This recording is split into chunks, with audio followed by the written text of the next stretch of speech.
Okay, so you've probably heard of Dave Ramsey's 7 baby steps, right? But what are they really? Well, today we're going to break down this super famous plan. It's a straight up path designed to take you from being totally buried in debt to building some real, lasting wealth. And this quote right here, this is the real starting line. According to Ramsey, a financial plan isn't really about spreadsheets and numbers. It's about this feeling. You know, that feeling deep in your gut where you are just so sick of debt, so tired of living paycheck to paycheck that you're finally ready to make a massive change. That powerful decision to say, enough is enough. That's baby step 1. And what's wild is that the hardest part of this entire journey isn't some complicated financial move. It's just making that commitment, committing to finally taking back control of your money for good. So here's your first mission, and it's a big one. Save $1,000 for a starter emergency fund. The keywords here are fast and cash. Seriously, this isn't an investment, it's your insurance policy. You gotta get intense, sell some stuff, work overtime, do whatever it takes to get that first $1,000 in the bank. So why $1,000? Well, it's to build a wall between you and this guy we call Murphy. And you know him, right? If the tire can go flat, it will. If the fridge can break, it's gonna. This little fund is your first line of defense that keeps those small emergencies from turning into brand new credit card debt. All right, once that little buffer is in place, it's time for the concept that Dave Ramsey is most famous for, the debt snowball. This is baby step 2, and trust me, this is all about building some serious, unstoppable momentum. The method is actually beautiful in its simplicity. First, you list out all of your debts, and here's the key, you ignore the interest rates for now, you just list them from the smallest balance to the largest. Then you pay the absolute minimum on everything, except for that little guy at the top. You throw every single extra dollar you have at that smallest debt until it is completely gone. And check this out. This shows you exactly how it works. So in this example, that $500 credit card is target number 1. You attack it with everything you've got. Once it's paid off, you take all the money you were throwing at it and you roll it over to attack the medical bill. See? It's a snowball effect. Now, this always brings up a big question. Why not attack the highest interest rate first? You know, the so-called debt avalanche. The answer gets to the very heart of this entire philosophy. Personal finance is way more about your behavior than it is about pure math. Those quick wins you get from knocking out small debts, they give you this huge psychological boost that keeps you in the fight for the long haul.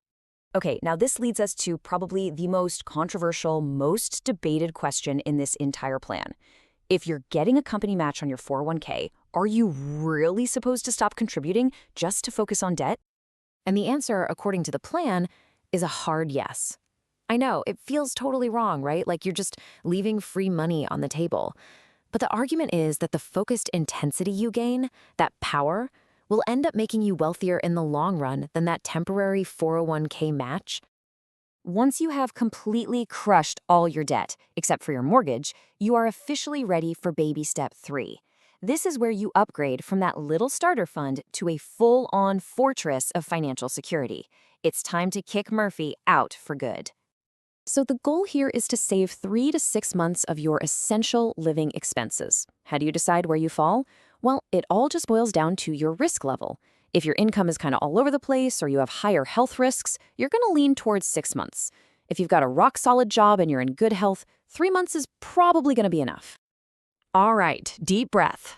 Your debt is gone, and your full emergency fund is sitting there, locked and loaded. Now the real fun begins. We're moving into the wealth-building years with baby steps 4, 5, and 6. And the key thing to get here is that you do all 3 of these at the same time. Baby step 4 is the big one. This is it. Invest 15% of your gross household income for retirement. This is where you finally turn those contributions back on that you paused, and you really start putting your money to work for your future self. But hang on, let's circle back to that really controversial idea of pausing your investments.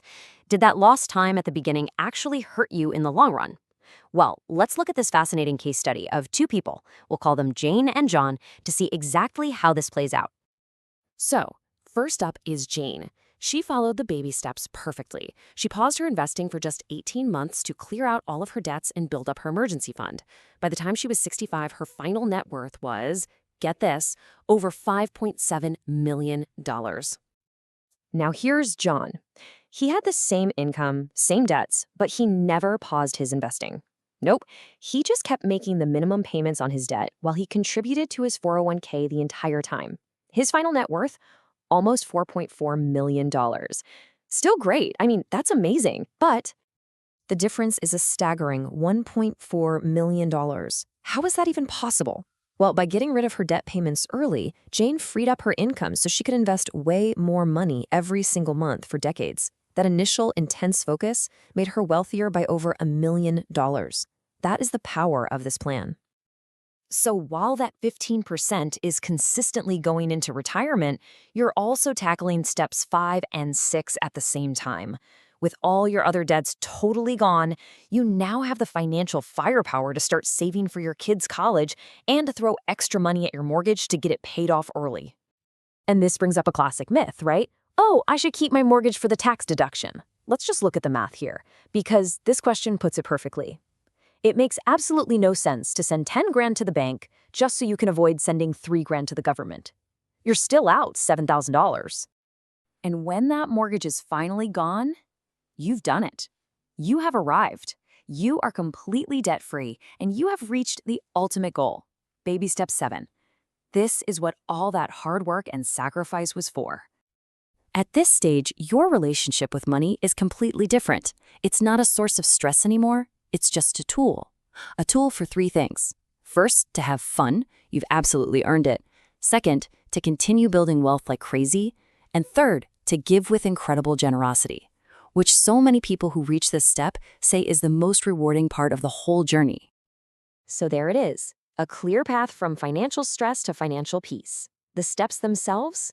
They're simple, but make no mistake, they are not easy. The only question left is, how are you going to write your story?